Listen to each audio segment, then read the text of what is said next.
Welcome back, everybody, to another episode of... Hey, dude, open this. What is it? It's Pandora's box.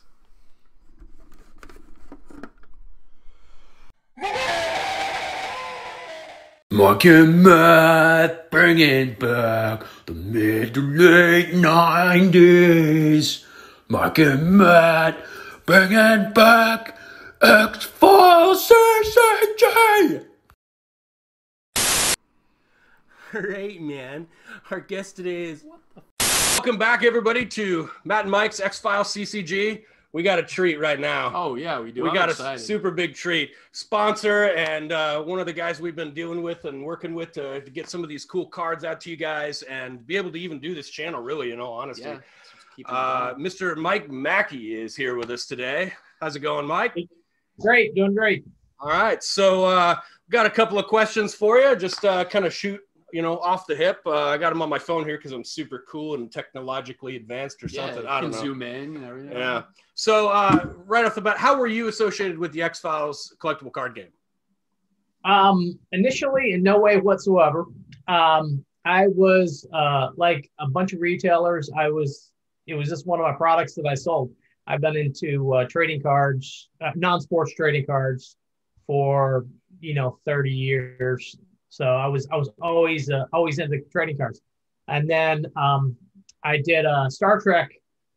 Actually, my Star Trek shows that I promoted tied into this in a strange way.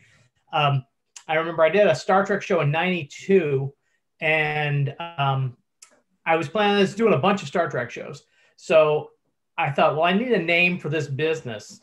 And then I'd heard through the grapevine that the new Star Trek show that was coming out was going to be Voyager. Ah, yeah. All right. I thought, okay, so if I'm going to be in promoting Star Trek shows, I thought that would make a good name. So I picked Voyager Promotions just as a little, I don't know, with the anticipation of the show coming out. So I stuck with that name for a long, until I got into buying trading cards. So that was a business name. At my first Star Trek show, I remember there was a guy that was set up there that had this new thing called Magic. So he was set up there, and I said, "How'd you do?" And he said, "We sold this new thing. It's called Magic, and we sold out of it." And that was the first time I'd ever heard anything to do with a trading card or a non-sport, or excuse me, collectible card game. So Sure. that was the first moment. I thought once I talked to them, hey, maybe I'll try that when I buy future stuff. So I started a little bit, and then X-Files came out. I was interested in that. So I was really heavy into selling the cards themselves. So I had packs at the tables whenever I did conventions, and that's how I got started. So I was just a consumer on it. You know how long it lasted? It wasn't very long. It was a couple series, Premiere, and then Truth, and then 1013. When that happened, I heard they're going to stop after 1013. So on a whim, buying trading cards, I used to contact manufacturers and try to get their old stock. So I called up United States Playing Card Company, and I said, "Who's in charge?" They hooked me up with a guy named Dave May, which I know you know who Dave is. And I said, "I understand you're stopping the game." He said, "Yeah." He said, "We're stopping it." I said, "Do you have any extra product left over that you want to wholesale?" And he said, "I sure do." And it was an enormous amount of stuff. It was nothing like that. You'd call up someplace and talk to them, and they would maybe say, "Yeah, we got 200 cases or something left." It was an enormous amount of stuff that they had because they were in it for the long haul. They were looking at just, so there was no way in hell that I was going to be able to buy this stuff from them in the amounts that they had.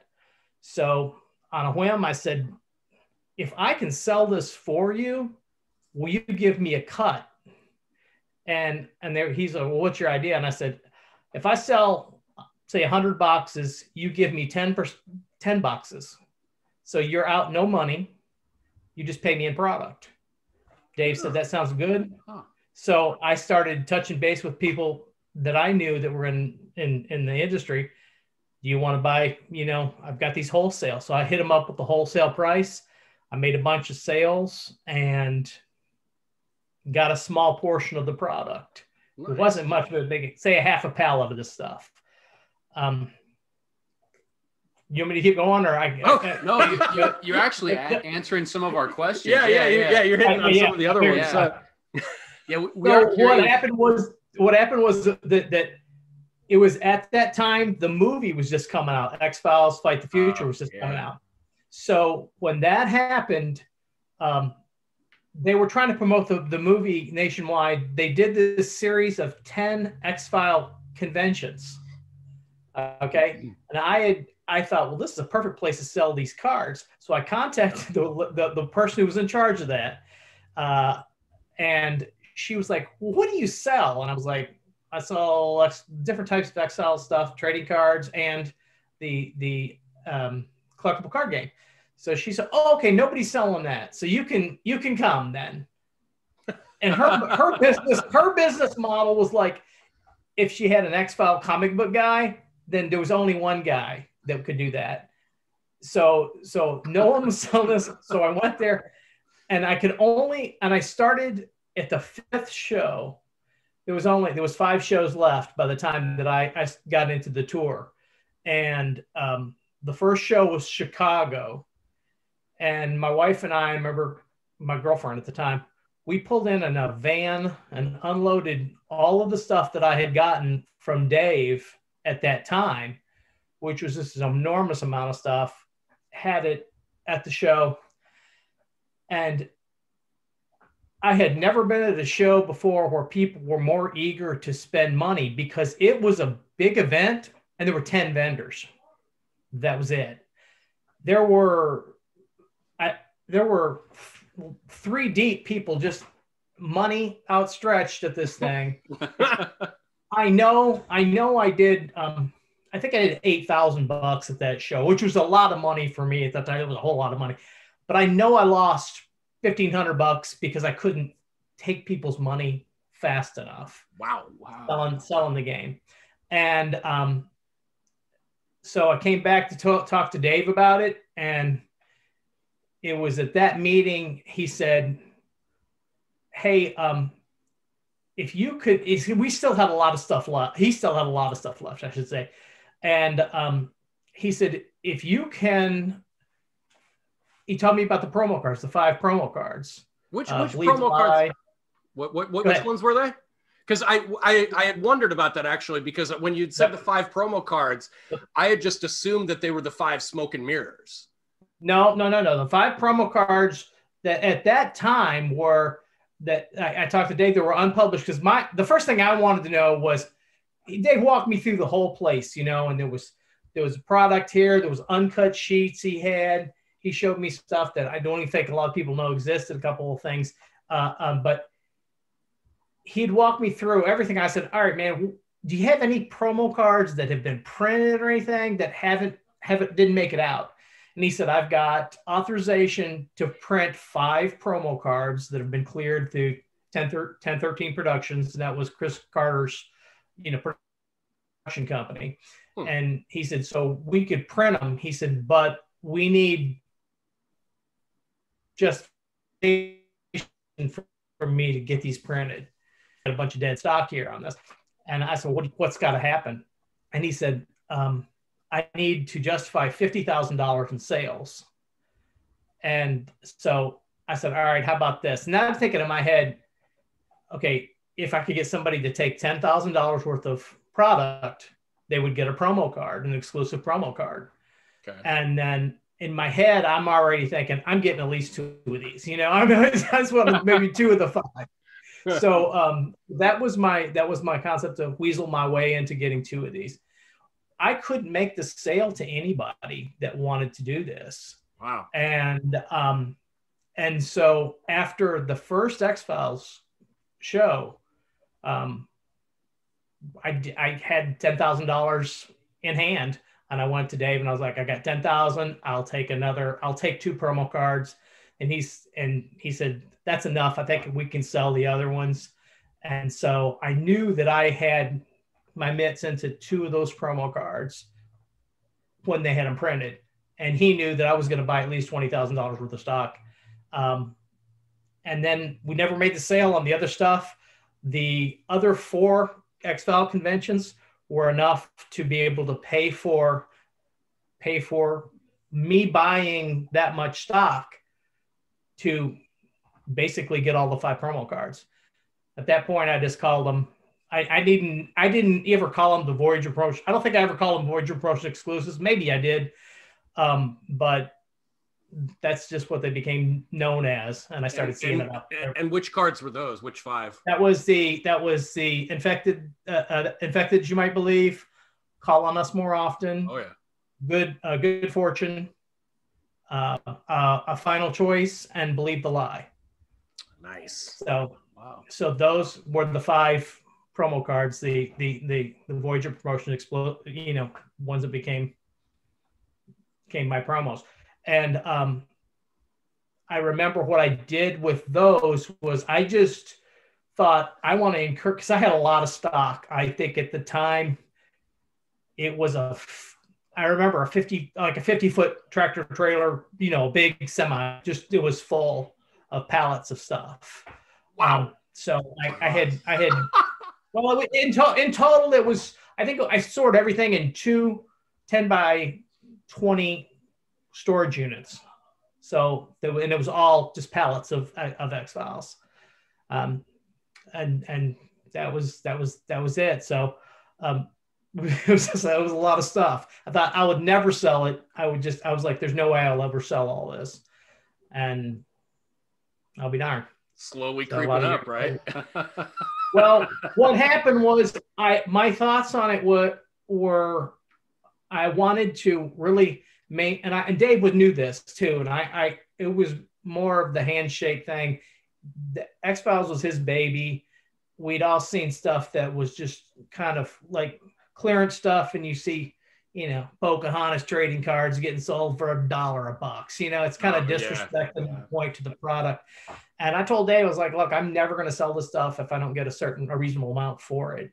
And so I took the promo cards and I was like, all right, if you bought, I think I sold them at some crazy price. It was like, if you buy the whole set, there were $240 for the whole set of 5, but they're free if you would buy $400 worth of product. So my concept was I wanted people to buy the product, and they did. They bought the product, and I really didn't want to ever, even if somebody was trying to buy something, I'd always try to encourage just not buy the cards, buy the product. And we sold a lot of stuff. Sold a whole lot of stuff, and I kept the price at a respectable amount. The only thing that it was at a point I didn't get a whole lot of truth initially. It was a lot of premier starters, a lot of premier boosters. Wasn't that many truth starters or boosters, and there was a lot of 1013. The 1013 at the end, I had to make a calculation on. I had too much of it, so I sold it to kind of wholesaled it to a place called the Edge Man. I don't know if he's still in business or not, but he did close out cards. So I sold him several pallets of this stuff. It immediately got absorbed into the marketplace, and it immediately got more. And I thought, well, that the 1013 is not going to be worth anything now because he got it and he blew it out. But I was wrong. I mean, the price has always stayed up on boxes of that stuff. Yeah, one of the guys that I buy a box from, actually, I got one box. Nobody else must have seen it on eBay. It was like $10, and it was like $15 shipping. And I said, "Hey, man, you mind maybe wholesaling me a few of those at the same price if you have them?" And his response was, "No, you got lucky. I'm normally selling them for triple this. Thanks for playing, though." Yeah. So we got some other questions here. I got one for you. Yeah, that's my voluntary, kind of as much brings you up to where we are now. And from that, I guess I can fill in the details of. Yeah. And we have a couple of details we want to ask about. So Mike was telling me about some other promotional items you had involving a T-shirt that doesn't exist anymore? Well, when I was up at the United States Playing Card Company up there, and if you picture this place, this is like $1 billion privately owned business. It's been around forever. Everybody's got a pack of trading cards at the house and look at that Joker, and it says printed at the United States Playing Card Company. Yeah. So, and this company has been in the same location forever. I mean, I was at to give you an impression of how old this place is, I was at a Titanic exhibit and that came to Cincinnati, or maybe it was Louisville, I forget. But when the movie was out, and that was the big deal, I was at a Titanic exhibit and I looked down and it was one of the recovered artifacts. And when it was an ace of spades, it was printed at the United States Playing Card Company. What? Whoa! I didn't know they were that old. Yeah. So it had been around that long. This company's got this incredible, history. So Dave walked me through the parts of the factory there. When I was asking, what do you got? So I was getting the tour, walking through. It was just him at the time. He had an office. He was the last man standing on the game. And I think it was that game, maybe it was Microsoft Age of Empires. Don't quote me on it. I forget, it was another game, and Scooby-Doo. That was the last three things that they did. Scooby-Doo. Yeah. But anyway, he walked me through, and I was like, well, what do you have? So that was exactly the same way you guys are. I was like, what else is there? Because I wasn't going to let anything get thrown. Because it was literally going to the thing he called the chipper. So this is where, unless he sold it, everything they had was going to get just destroyed. Yeah. So I kind of saved that, because if I don't know that it really wasn't Dave's job to go out and try to hawk this stuff. So I'm pretty sure, and it wasn't for me, it would have been chipper food, because they would have just chipped it and wrote it off. But Dave walked me through, and it was uncut card sheets over here, and it was cases of, I remember, like the playing mats, and there was promotional material for 3 different ad flicks on, I think there was a 2-player game that they were going to do, which was the playing mat was going to be a part of the 2-player game. Yeah, the special agent box with the 2 starter decks, and yep.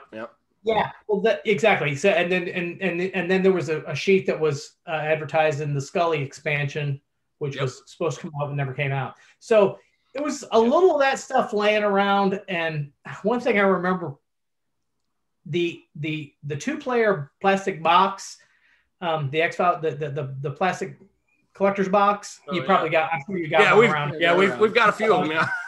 Yeah. So those were going to be, that box was, I think, exactly, that was where the promo cards, they were going to do a promo card in there. I think that's where the 5 promo cards were going to go. I think that is why that the 5 promo cards were on the docket I think that's what they were authorized for, was that set. Wow. So you would have bought that, and it had a little slip piece of cardboard that was going to be on the bottom of it, and it had a starter deck, the promo card. You can read on it on that, but that's where those cards were going to go. Huh. Was in those. Still made in Taiwan though. Yeah. Yeah. Now I remember that was one of the hardest pills to swallow, was those boxes. Along with everything I bought, he had those boxes, and I was like, what can you sell these to me for? I paid for them. And it was a lot. It wasn't because it was a lot of money, because how much each of them cost. There was like 10,000 of those boxes.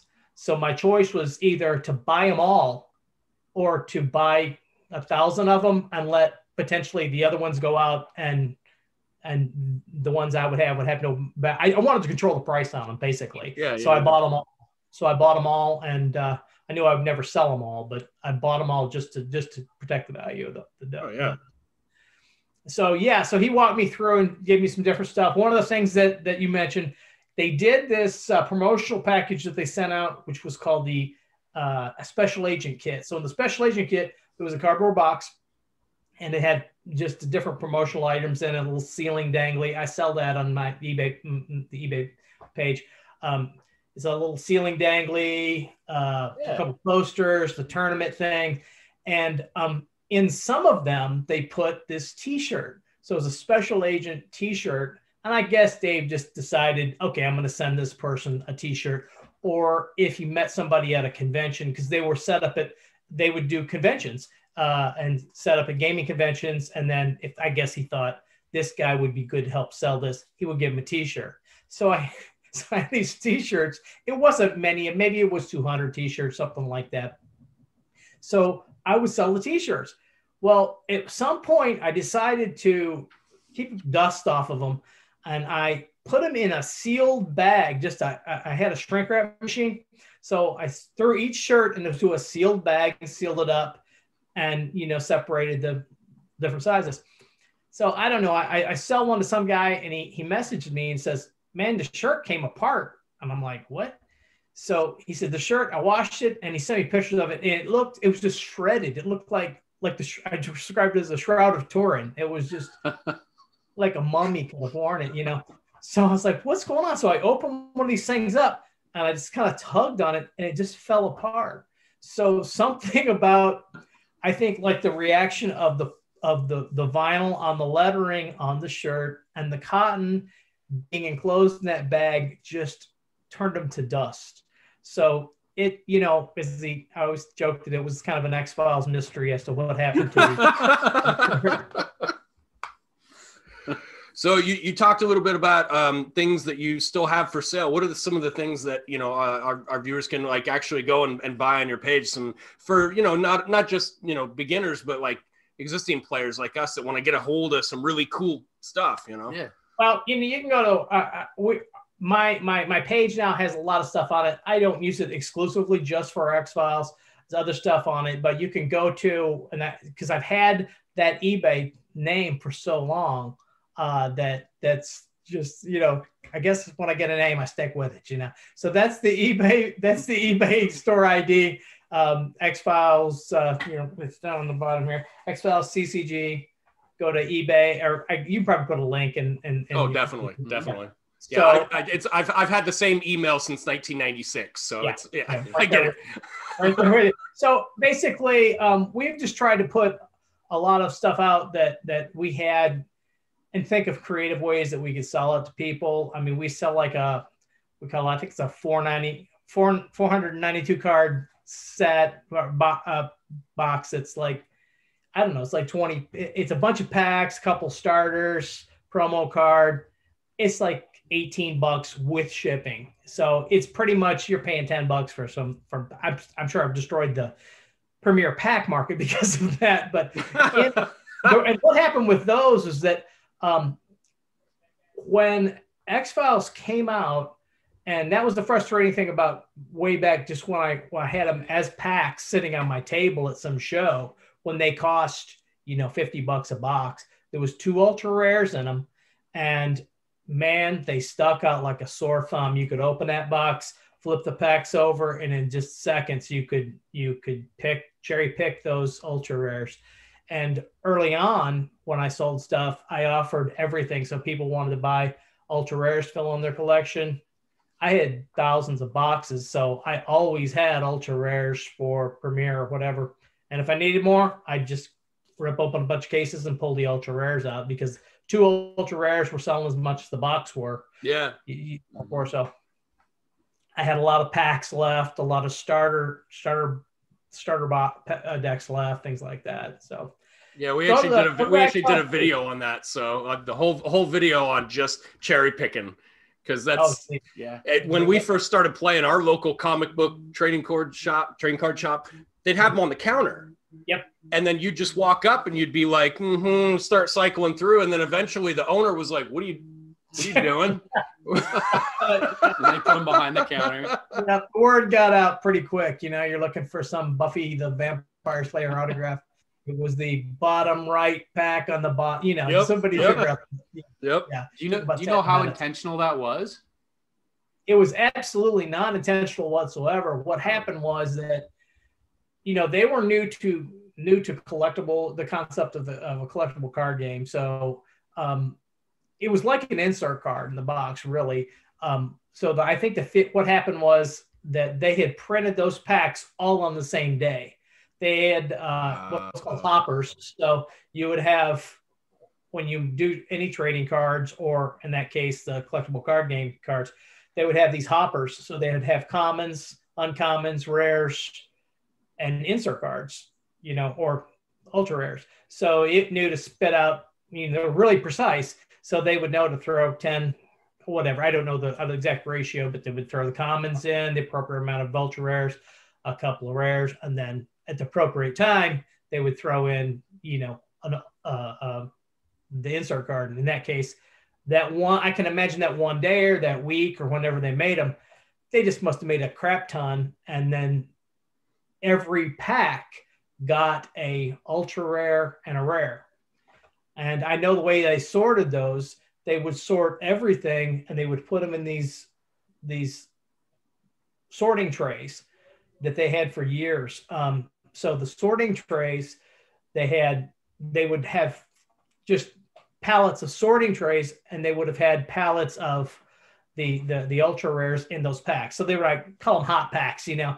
So when they produced the regular boxes, they would have just had to manually throw in 2 of those packs. Yeah, I thought that might be, yeah. So the thing about it was, if you think about it, the way that they would seal something one day, the packs, because how those packs worked was it was just a roll of film, and they would go through a machine and be sealed. And as it went through, there would be variations of how much of the foil got on the other side. That's why you could flip them open. You see a little metallic strip on this side, or it was squeezed together a little bit. You did the video on the cherry picking, you know. And it's funny. We actually cherry pick them differently. We've never actually used the foil. It's, if you look at a pack on the card, it's where the shadow comes down between the X and the F. It has a double smudge. I never even looked at that, but I don't doubt you. I don't doubt you on that. Yeah. But yeah, it was so easy for me to, and if a case had them all, you know, the top and the bottom packs, everybody in the case was like that too. So I could search a case in, you know, for 2 minutes, as quick as it took to open them. But I never wanted to take those packs that were cherry picked packs and misrepresent them as anything but, yeah, you know, there's no ultra rares, and that's when we sell those, you know, as the 482 or 492 kit that we sell. You know, we say in there specifically, there's no ultra rares in it, unless we just accidentally missed one. So we include, I think, an ultra rare from one of the other series, and with the promo cards, because we want somebody to get something, you know, good in there. Oh yeah. Mike reached out on the Facebook group and was like, you know, if you guys have questions, and within like 12 hours, we're like, God, it was whoa! nuts. So we have like 13 questions from actual people that are on the group that this is what their questions were. So our thought was, after we asked these, if you pick the best, you know, 1, 2, 3 best questions, we're gonna send that person, you know, a package based on what you've sent us. You know, we'll send them a promotional package. Yeah. So stay tuned.